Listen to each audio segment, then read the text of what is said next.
Hello, public opinion aficionados, and welcome to Rasmussen Reports, the scourge of the polling industry, who has once again proven itself to be an extension of the lying Democrat mainstream propaganda arm trying to shill to get the latest Democrat candidate into office. And what they're trying to do now is convince you that no, you didn't just witness the biggest Republican win in decades. And no, Trump doesn't have a mandate. He doesn't have the authority of the voters to take a wrecking ball to DC. And I'm going to take umbrage with that, and I'll give you a little bit of ammo to prove my point. But before I do, there are a few things to react for, and this one is absolutely mind-blowing. Now, listen, I was telling you Trump was going to win this thing the entire time, and the entire polling industry, every single mainstream media outlet said, oh, the race is too close to call at the end. Well, I said that that is code speak for Trump is going to win, but they just couldn't bring themselves to say it.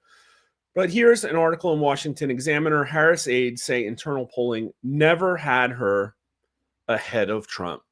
Gee, who's that like? Just like me, just like I was saying. My polling never had her ahead of Trump.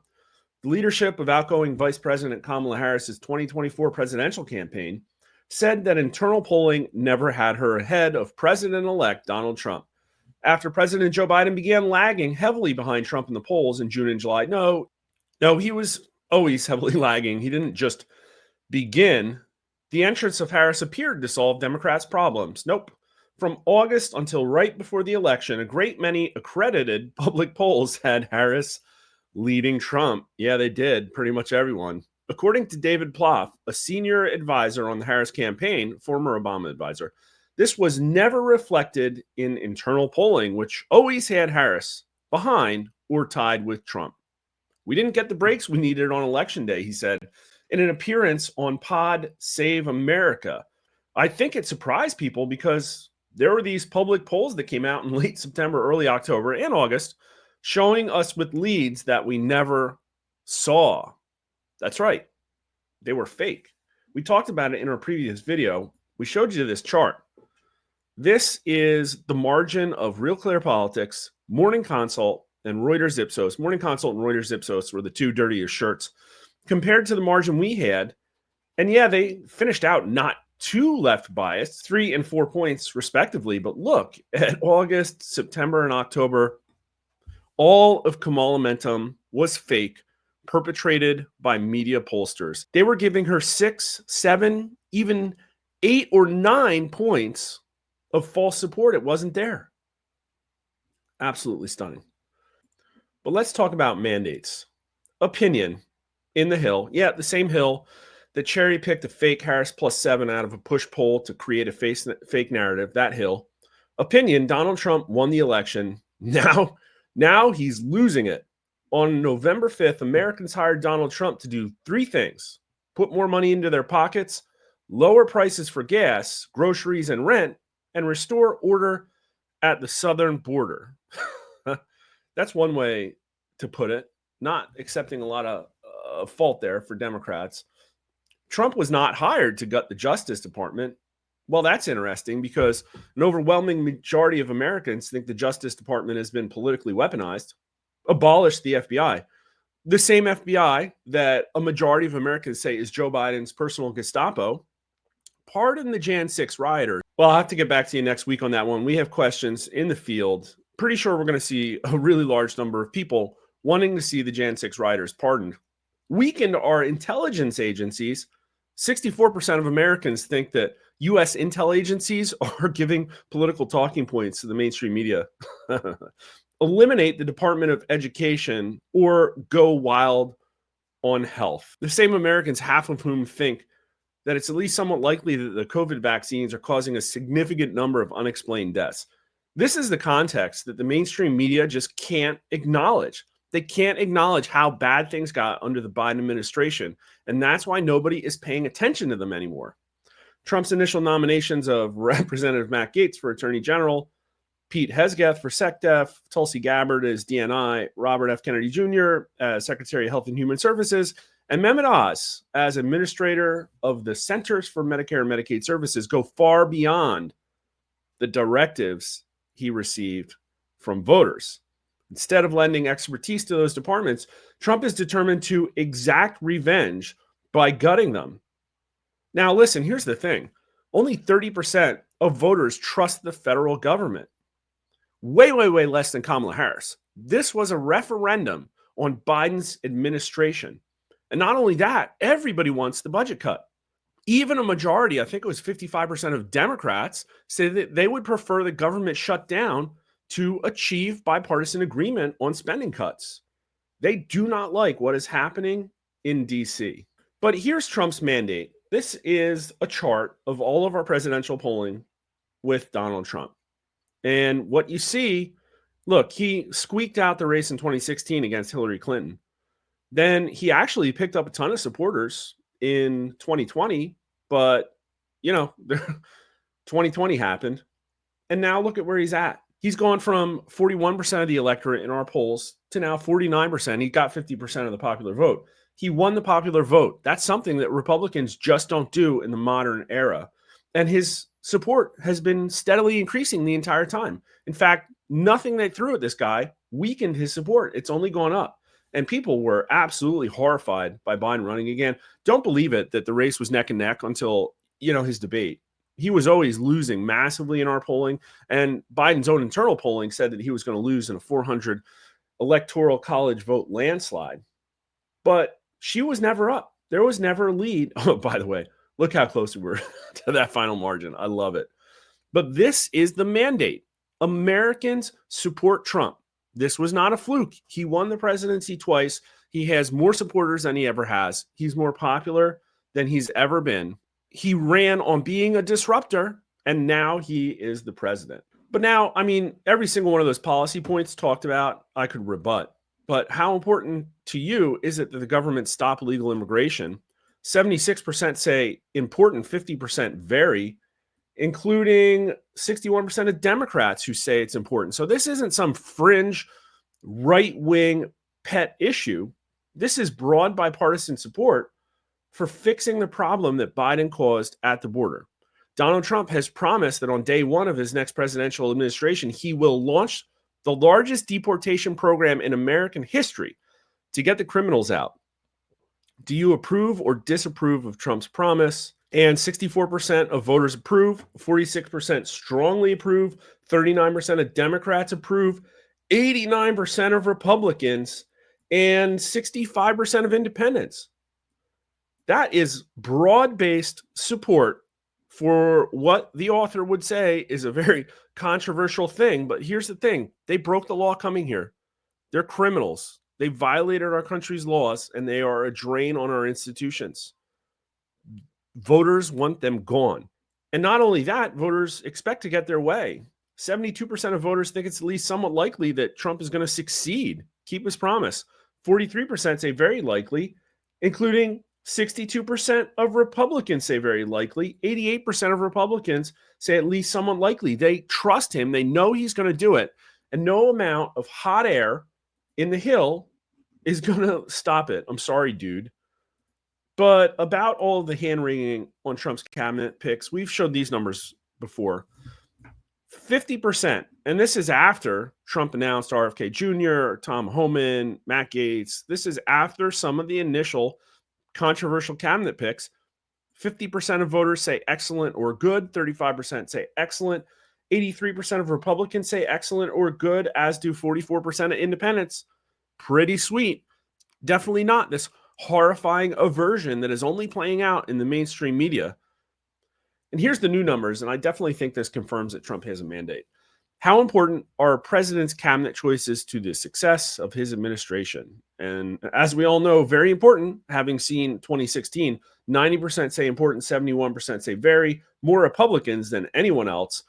Donald Trump's term is about getting good cabinet appointments in to fix DC. That's why they hired Trump. 77% of Republicans say very important, another 15% somewhat, for a combined total of 92%. And independents overwhelmingly say important too, 87%. But which is closer to your belief? The president should choose cabinet officers he knows he can trust. This is the good one. The president should choose cabinet officers with experience in Washington, D.C. Okay, political writer for The Hill, who probably lives in D.C. This is what I want you to take note of. 55% of voters say the president should choose cabinet officers he knows he can trust. That is way more than the number of people who voted for Trump. Only 39% say he should pick people with experience in DC. This is a 16-point margin, way bigger, 10 times bigger than Trump's 1.6% winning margin. And so a lot of people who voted for Harris are saying that Donald Trump should pick cabinet officers he knows he can trust. And listen, yeah, the younger voters more than anybody else, they don't like experience in DC. They know that DC reeks way more than older voters. That's fascinating. Maybe that's the X effect or the Joe Rogan effect. The Democrats overwhelmingly say Trump should be picking people with experience in DC. Yeah, Trojan horses. But 82% of Republicans say it's all about trust. Only 14% of Republicans say experience in DC. That is fascinating because Trump in the first term definitely picked people with experience in Washington, D.C. This is about outsiders fixing the federal government overreach. Independents overwhelmingly say Trump should hire based on trust. Yeah, it's the liberals. 63% say experience in D.C. Wow. Talk about raging against the machine. And people who say presidential cabinet choices are very important overwhelmingly think that Trump should hire based on trust, not experience in DC. Okay, but there's more. In general, do you believe the Senate should approve President-elect Trump's choices for cabinet positions? 55% say yes. 33% say no. Only 1/3 of the country thinks the Senate shouldn't generally approve of Trump's cabinet choices. Are you paying attention? You paying attention, Republican Senate? 77% of Republicans say yes. Only 14% say no. And only 53% of Democrats say no. 36% say yes. Now, listen, Democrats are saying no here by a majority, but this is pretty weak. This is, I think, some Democrats tepidly saying, all right, this guy won. Let's see what he can do. These are the Bill Maher people. 36% of Democrats. That's an encouraging sign.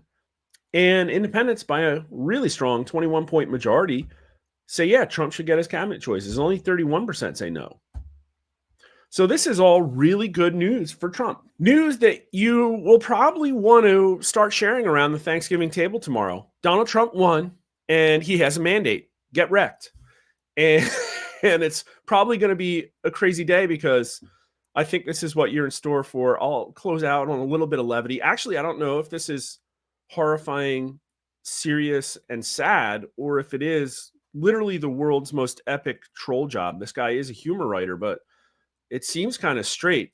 Joe Biden must cancel Thanksgiving. MAGA and non-MAGA cannot break bread together.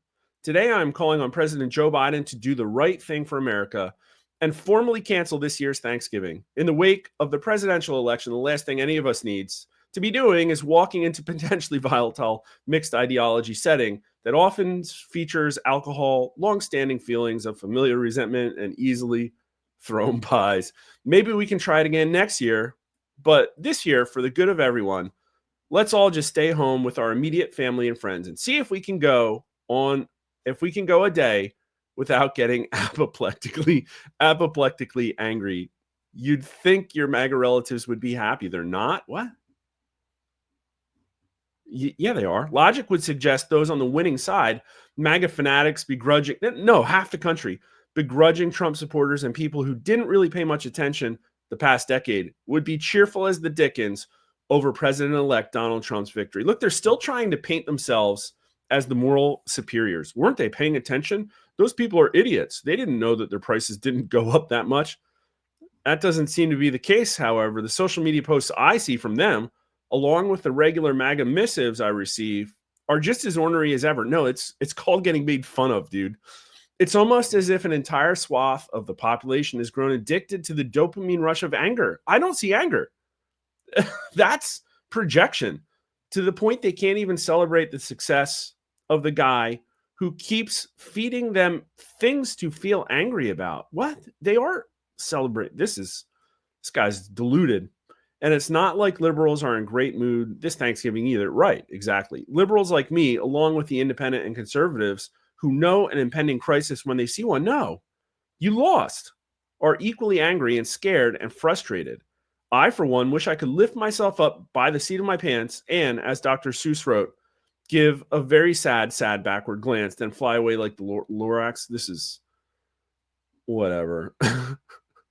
If you voted for an adjudicated rapist and convicted felon who wants to round up millions of human beings and put them in detention camps, no, it's like deportation camps, maybe.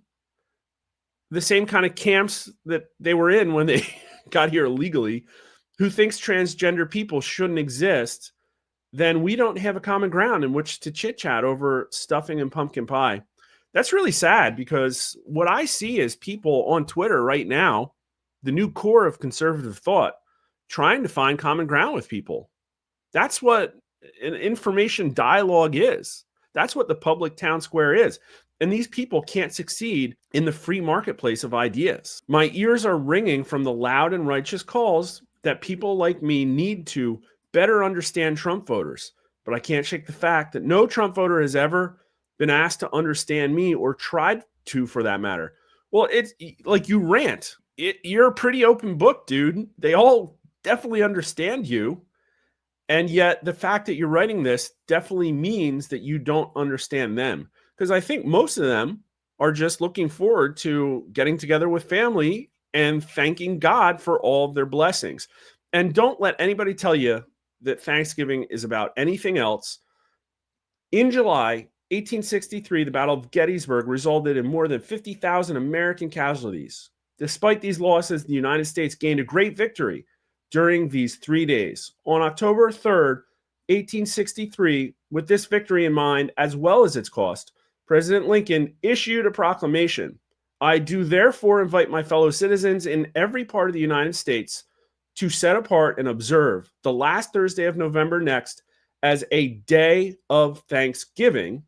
And I recommend to them that while offering up the ascriptions justly due him, big H, that means God, they do also, with humble penitence for our national perseverance and disobedience, commend to his tender care all those who have become widows, orphans, mourners, and sufferers in the lamentable civil strife in which we are unavoidably engaged, and fervently implore the interposition of the almighty hand to heal the wounds of the nation and to restore it as soon as may be consistent with divine purposes to the full enjoyment of peace, harmony, tranquility, and union.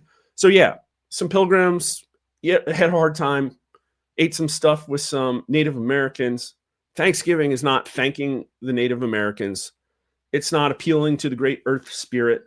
It is praising God for your blessings after the Battle of Gettysburg. This is a key part of American religious tradition. So I just thought you should have that in your back pocket tomorrow. It probably won't make things go better if you're going to be in divisive familial situations. But do not let anybody say that Donald Trump does not have a mandate. The government overreached and Americans want accountability. If you agree with that message, make sure you like the video, follow us if you haven't already, go to Mark_R_Mitchell on Twitter or Rasmussen_Poll as well. And thanks for watching.